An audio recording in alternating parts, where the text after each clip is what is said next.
Hi, everyone.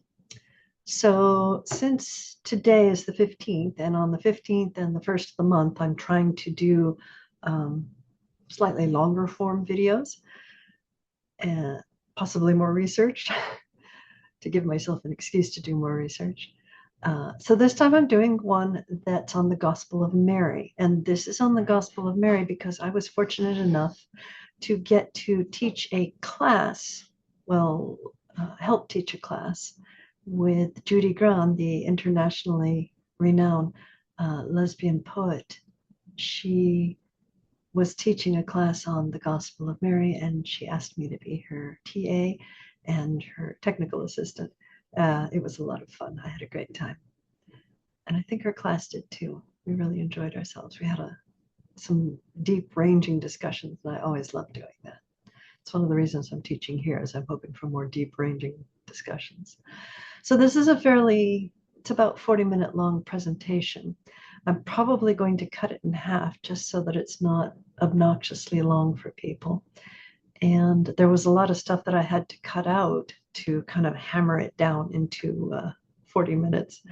And I may add that later. It depends on how well this goes. We'll see.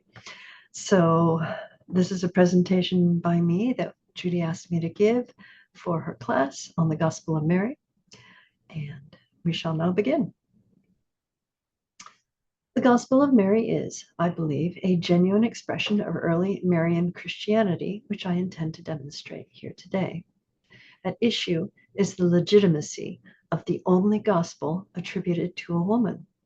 It is an unfortunate truth that conservative elements in culture today and back then would very much like to both erase and ignore women, especially the entire concept of women in positions of power. So there are three main schools of thought that this gospel is supposed to crib off of. There's a variety of reasons why these belittling techniques are being used. For example, if the gospel is Gnostic, then we can just lump it in with the other religious losers for the creation of Christianity. If it's Platonic or Stoic, however, then obviously the gospel is just really intellectual plagiarism off of something that a man wrote. Either way, if its contents came from the work of some other human, then it's not deifically inspired, and people that wish to kind of sweep it over the carpet can just say, poo-poo, it's not real. So my first assertion is that this is not a Gnostic gospel. In refuting the claim that the Gospel of Mary is Gnostic, I'm keeping in mind that there never was any historical group which referred to itself as the Gnostics. In actuality, Gnosticism is a modern classificatory term. I'm also choosing to ignore the very poor modern definition of Gnosticism, as a sort of convenient dumping ground for all apocryphal writings, considered often as nothing more than the side that lost. In fact, the definition of the word apocryphal itself is of questionable authorship or authenticity, erroneous, fictitious. So that should tell you a lot about attitudes towards these fascinating glimpses into the birth of this brand new little religion, Christianity. Instead, I'm going to stick to the handful of common characteristics of those writings, which are usually referred to as Gnostic. Let's look at, for example, Gnosticism's take on cosmology.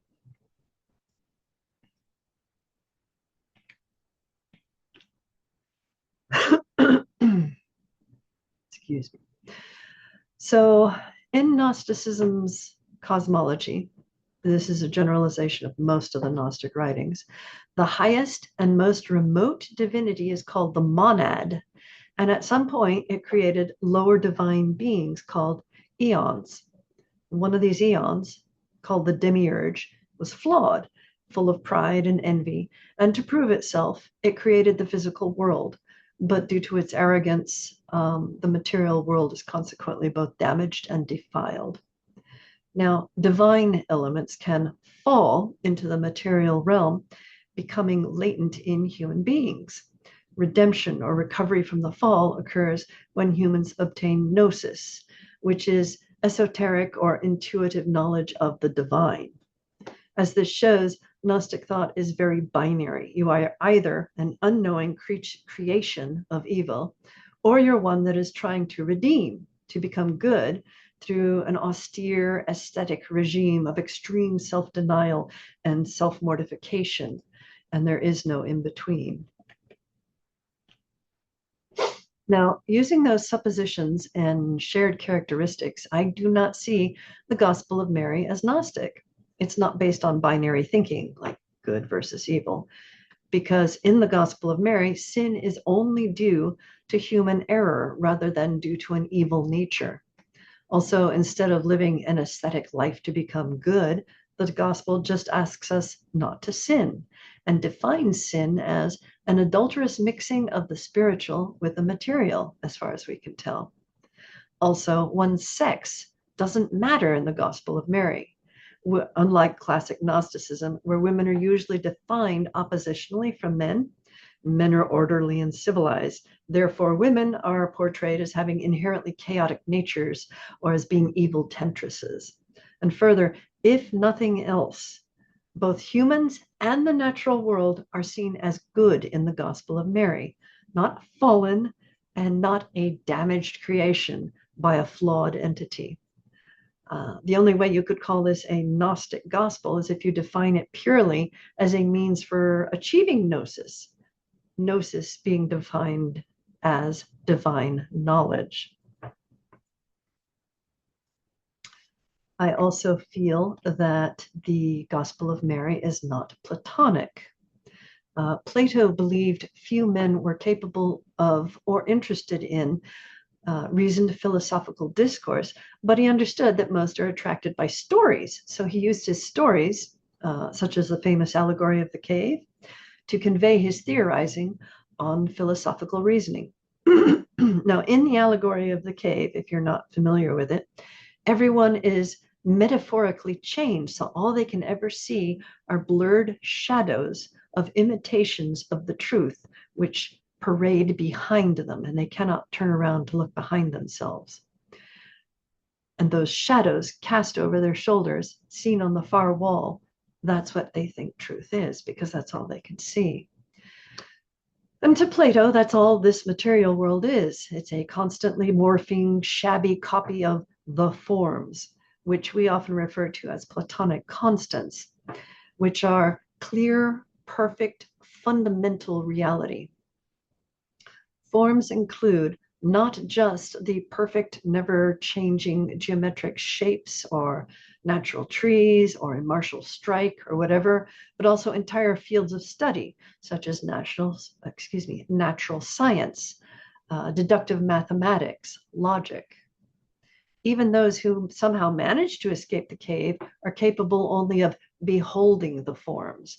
And then Plato feels they should return to the cave, which is symbolic of the material world, to dwell with the prisoners therein, sharing in their labors and honors. So there is no way that you can become part of the forms, according to Plato. Plato also believed in reincarnation of the sexless and ineffable soul, which logically meant that women should be educated as well, so they could become more like men, according to him. He even has women performing the role of guardians alongside male guardians in his writings on his ideal society. That said, in another writing, Plato stated that even if we have all the same reincarnating souls, men are reincarnated as women as a punishment for being insufficiently virtuous. Consequently, Plato is very confusing, contradictory, really, when it comes to women. For example, at one point he states that women are not capable of heavenly love, only of common love. And yet in another writing, he describes his intellectual mouthpiece, Socrates, as debating with an old woman. And it's quite clear in that writing that she knows a great deal more about love of all types than Socrates does.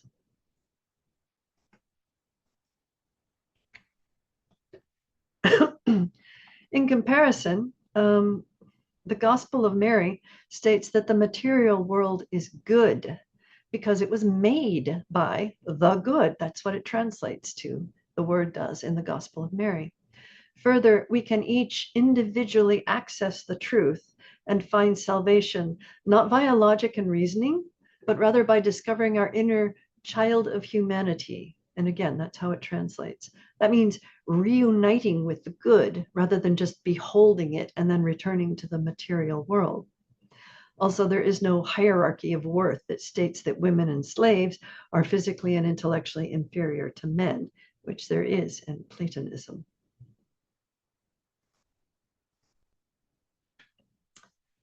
So, is this Stoic?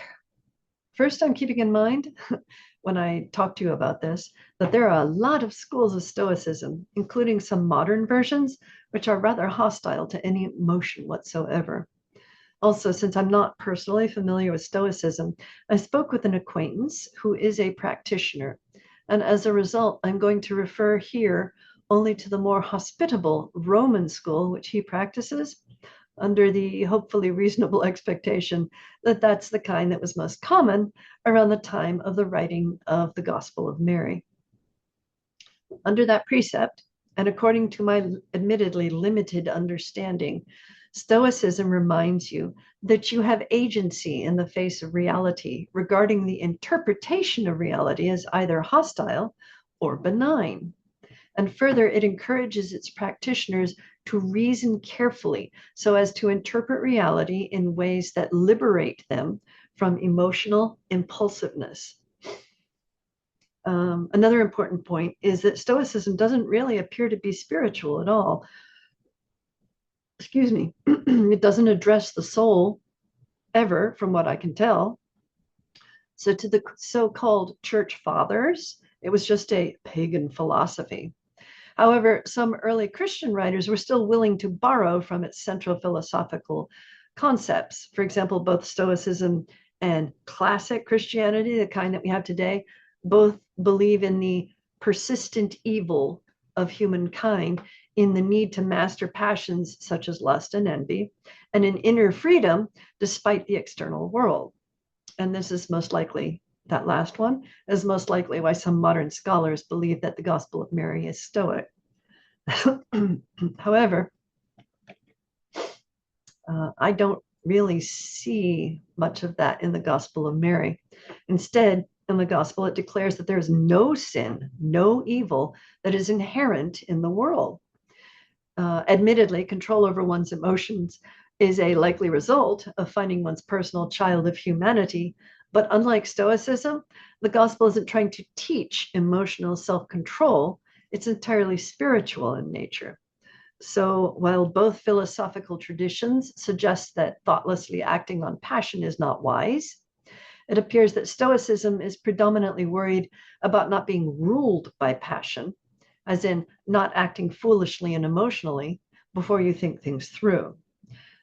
On the other hand, from what I can tell in the Gospel of Mary, sin itself is the result or creation of human addiction to passion.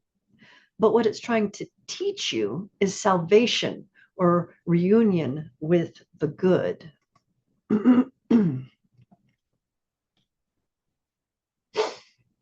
So, what else does the Gospel of Mary say? Perhaps most striking, there is no sin in the world in this Gospel. Sin is defined within the Gospel of Mary as being something like adultery and is created only by humans. To me, this actually kind of follows logically in that the world is created by the good. So the world would be good. The good does not create evil. My personal guess is that sin is something like yearning for or being addicted to or intensely desiring something material other than union with the good, like violent hatreds or constant indifferent sex or a lust for money.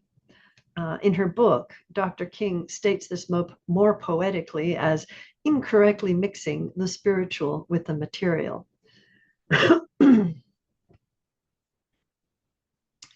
Another thing that is strongly stated in the Gospel of Mary is that union with the good or salvation, is achieved by turning within oneself to find the perfected child of humanity. There is no rulership nor hierarchy, not of the deity, not of wealth or worthiness or race. Instead, salvation is individually found within ourselves, as in, we must find transcendence not by ascending into a hierarchical heaven, but rather by diving down and into our own eye of the heart, which I think is a lovely and poetic translation, to find the true child of humanity within ourselves. In fact, in the Gospel of Mary, salvation is not related at all to one's body or ethnicity or genetics or sex or whatever. And further, all of those categorizations are of good things, not bad, since they're all made by the good. They're just not relevant to salvation, and they're not part of any made-up hierarchy in the Gospel of Mary. They certainly are in the world today, unfortunately. In fact, again, according to the Gospel, finding one's perfected inner child of humanity apparently makes you truly human, which is fascinating since, according to modern studies, being empathetic and fully human as you try to connect with others is also apparently how to dissolve both hierarchy and patriarchy. In this particular gospel, Jesus is always referred to just as teacher, rather than suffering, tortured sacrifice for our sins. Very clearly, the good does not want suffering, either Jesus or ours. And further, which I find intriguing, if we don't have to take confession with a priest or welcome Jesus inside us and be baptized for salvation, if the child of humanity already lies within all of us, then there's no need for priests to intercede between us and God, because divinity and sacrality lies within all of us already. Also, emphatically mentioned is that the disciples are to teach just this, not a heap of made up, later added laws and rules. And this is also a lovely perspective on it, because you have a deity that does not want suffering. There is no angry, judging, vindictive, or oppressive Father God. There's only the good. And the good is not evil or malicious or cruel, and the good that made all that is. Thus, all that is, by definition, is also good. And that means, for example, nature is always good. It is never dross. It is never filth. Going by the Marvin Meyer translation rather than Dr. King's, the teacher even says, if you are discouraged, be encouraged in the presence of the diversity of forms of nature, which I love, because this means that nature itself is a blessing. And also, even though the body is not part of the true individual itself is the soul, and we shed the body upon death, the body itself is also good because it was made by the good. So, what should this gospel be categorized as? Excuse me. To me, I think this is a clear and legitimate rendition of Marian Christianity. For proof, I look to the earliest writings in the New Testament that I know of, which is the epistles of Paul. Paul's conversion on the road to Damascus was due to a vision of Jesus. And in his letters, he more than once admiringly greets women visionaries, teachers, and disciples in the various cities that he's writing to.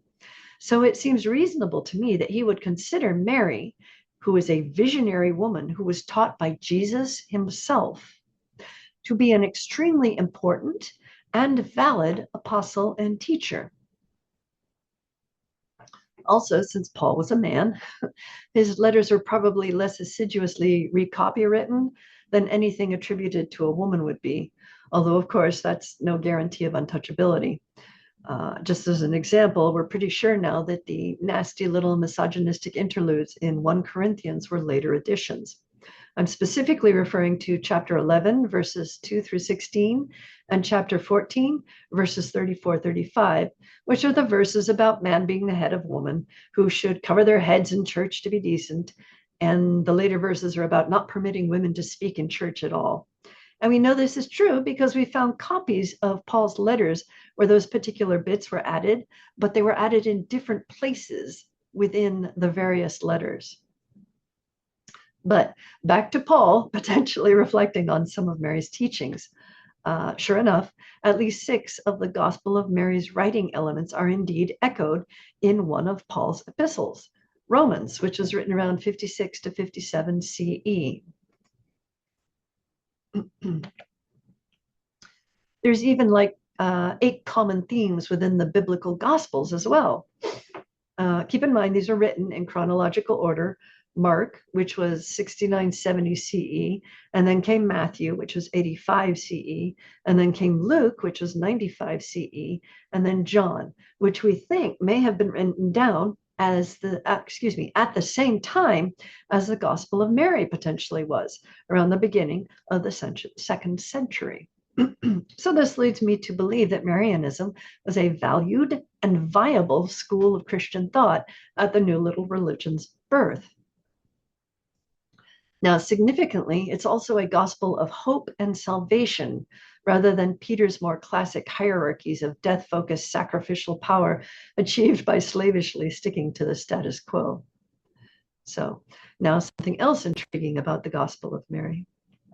In the Gospel, which Mary is never stated. And I think this is really intriguing because the New Testament states unequivocally that Jesus is always surrounded by the 3 Marys: Mary his mother, Mary the sister, and Mary his companion. Now, Dr. King believes it's Mary of Magdala in the Gospel, but she also suggests we check the roles fulfilled in whatever writing we're reading, as each Mary has a slightly different role to play: sorrowful mother, repentant prostitute, devoted disciple, and so on. But even more intriguingly to me, author, I'm probably going to mispronounce this, I apologize, Jean-Yves Leloup suggests that all the Marys are instead metaphors for one single woman depicted throughout the different stages of her spiritual evolution, which also insinuates that it doesn't really matter what Mary it is. So is the true goal to emphasize the presence of women as Jesus' closest disciples? Why do that, though? Maybe to quietly emphasize that Peter is a real piece of work. In the Bible and some of the Apocrypha, Peter tries to lecture Jesus about sending Mary away since women are unworthy, despite the fact that it's the women who are bankrolling this itinerant rabbi and his female and male disciples. While in both the Apocrypha and in the Gospel of Mary, Peter asks for Mary's help and teaching and deeper instruction once Jesus is gone. And then, once she's done her best to share with them all, Peter snipes at her and argues with her. And in every single case, there's somebody near Mary who firmly denies Peter. It's not just the Apocrypha either. Even in the Bible, Peter is a mess. His faith is always loudly declared, but in actuality rather shaky. Jesus has to save him in the walking on water scene. He tries to privately lecture Jesus about what Jesus should really be saying at one point. And at another point, Jesus actually says to him, "Get thee behind me, Satan," in response to Peter's thoughtless commentary. He clearly doesn't get pacifism when he insists no one will be capturing or killing Jesus. And he also attacks the slave in the Garden of Gethsemane, cutting off an ear, which Jesus has to heal as a result. And then, to top it all off, Peter lies and vehemently denies knowing Jesus 3 times before the cock crows. And all of that occurs, which Jesus foretold, less than 24 hours after loud declarations from Peter that he'd never do such a thing. Eventually, even Paul gets up in Peter's face about his hypocrisy. when Peter stops eating with Gentile Christians after a Jewish family group comes to town for a Jewish ritual. Eating with Gentiles of any stripe was considered very not kosher at the time, and Peter is trying to play both sides of the fence by doing this. Even today, there is still argument about whether it was Mary or Peter who first met with the newly risen Jesus. This is significant because the feeling is that Christianity is most based on whoever that was, as in how that person, Mary or Peter, interpreted Jesus' words. So this leaves us with a question. Is the religion based in the sacred teachings of Jesus' favored companion and the apostle to the apostles?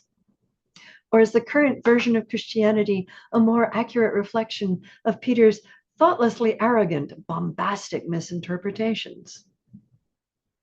It's unfortunately kind of easy to see how Peter became the figurehead for the current aggressively paternal version of Christianity. So, where is Marianism going today?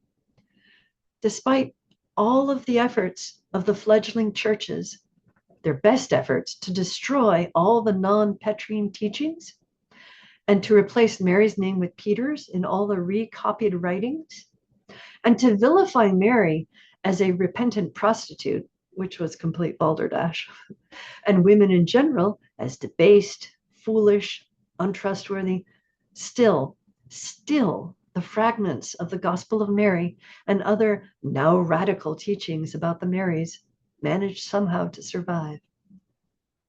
Mary's living teachings survive too, even if in a slightly changed form over the centuries, as we can see in any modern religious thought based in compassionate partnership rather than strict hierarchy, such as, for example, women's spirituality and other small and non-centralized faiths.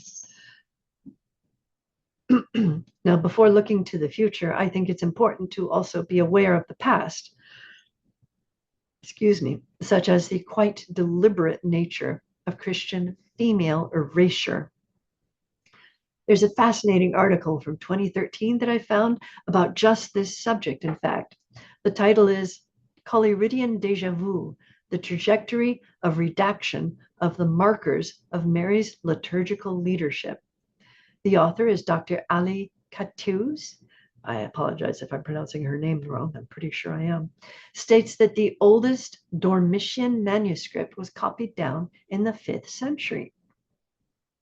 However, the original writings are more accurately dated, most likely to the 1st or 2nd century, possibly even contemporaneous with the Gospel of Mary, in fact. Just to be clear, Dormition means the death and assumption into heaven of the Virgin Mary. So this article's Mary would be Jesus' mother. Now, the reason that I'm discussing another Mary is twofold. First, if the depictions of the Marys are actually one person undergoing an evolution of her faith, then this is indeed the correct Mary. And secondly, if the actual mother of Jesus can be so assiduously erased from the texts, then it can certainly happen to any woman in the Bible or in any other writings, and we should remain keenly aware of this dangerous scriptural falsification. So, in the oldest Dormition manuscript, Mary the Mother taught, disputed theologically, enacted exorcisms, undertook cures, and sprinkled holy water that healed people. Plus, she preached the gospel, she led the male apostles in prayer, and she sent women with writings to proselytize in cities around the Mediterranean. Well, the text, we think, was copied accurately in the oldest 5th century Dormition manuscript. By the 7th century, every instance of Mary's name had been replaced with Peter's. Any mention of women was only in passing, and Mary herself was recast as this pure, timid, quiet, virginal little recluse.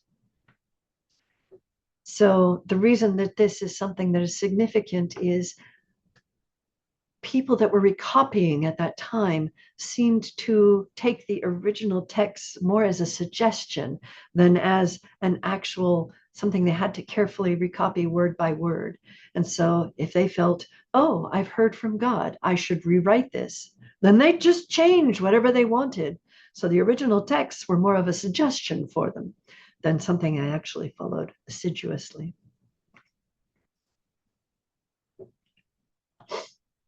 Now, Mary's message, though, either survived or was similar to what was present within other faiths. For example, the spiritual paths of both the Gospel of Mary and Alevism's Neolithic eternal mother goddess Shamaran share a number of elements: the danger of extreme passions, which can destroy and dehumanize you, the emphasis on love of nature as a place of healing, the refusal of rigid hierarchy, the lack of a desire for a suffering, tortured, and ultimately resurrected sacrificial deity, or an angry, abusive father deity. They also shared the goal of perfecting oneself as a human being, even across lifetimes. You get the idea. There was several things that they had in common. And the reason that I'm showing this particular slide here is it shows, pardon me, where the Zagros Mountains are. I don't know if you can see it. It's in a red box on the far, I don't know if it'd be the right or the left of my screen. Let's say it's the right. And that's where Alevism still exists today. The reason that's significant is Ur, down at the bottom. That was where the original goddesses, such as Inanna, came to be, and their teachings traveled through time in Ur by careful recopying and relearning the songs and the writings. It was how they learned to write, as they would recopy what was written before.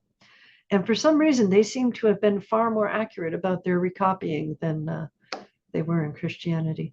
But what we know from the Bible is that Sarah and Abraham were probably well-trained scribes from Ur, and they traveled across the map to what is now Israel. I'm pointing at the Sea of Galilee, that red arrow that points to that little yellow, no, it's not yellow, little blue blob there. That's the Sea of Galilee. And they were supposed to have traveled to that area. And the reason that that is significant is because many of the stories which you find in the Mesopotamian deities are reflected in the Bible. There's like 7 or 8 of them, which is very intriguing. If something can travel so far that way, then it seems possible up in the mountains that a similarly, a more decentralized, I should say, religion might be able to maintain its integrity.